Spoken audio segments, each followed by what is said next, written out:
Hey, ladies and gentlemen, this is Carmine Sabia for Explain America, and Janine Pirro says she loves working for President Donald Trump, but there was one thing she said no to.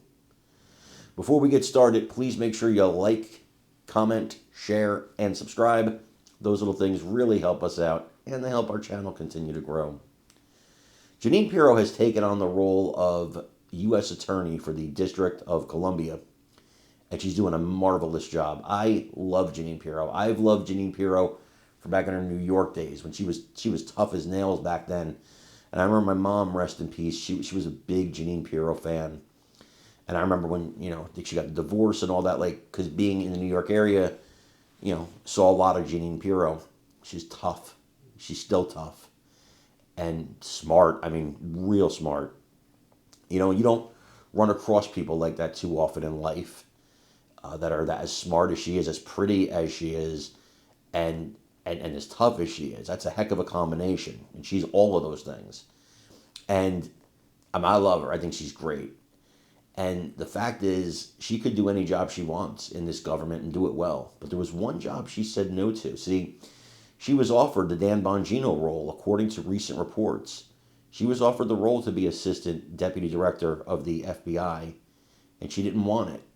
She wanted to be more of a hands-on prosecutor. And I think that's the smart decision because that's what she knows how to do. She's one of the best.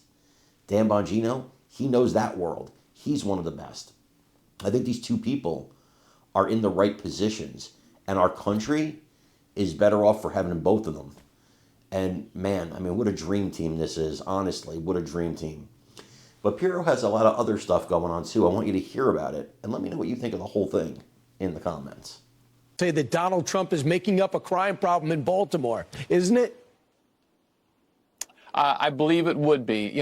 Look, crime is a serious quality of life issue in the District of Columbia, not just for the people who live here, but for the thousands and hundreds of thousands of people who visit as a tourist every year. The Washington Post has a story now. One of its reporters witnessed the arrest of a person in Northwest Washington coming out of a coffee shop, and there was some outrage about this.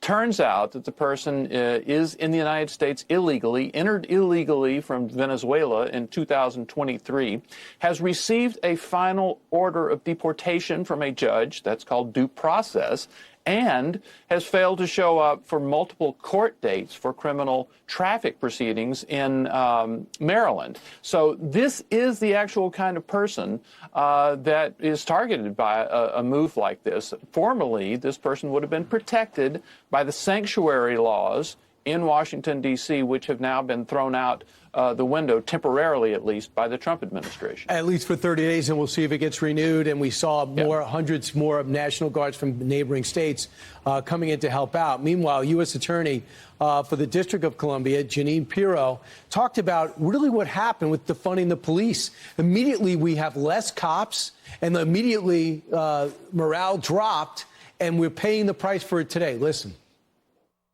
The dumbest thing the Democrats ever said was defund the police. Yeah. Okay? Truly. And we are suffering as a result of that Democrat statement because they know how dangerous crime is. No one is talking about the impact on the minority community. That's right. And I had them look at a stat that apparently no one's looked at. 45 teenagers killed in the last year in 8 months by weapons, by shotguns, by firearms. Okay? 45. Every one of them African-American. Every one of them black. Yep. Your thoughts? Well, you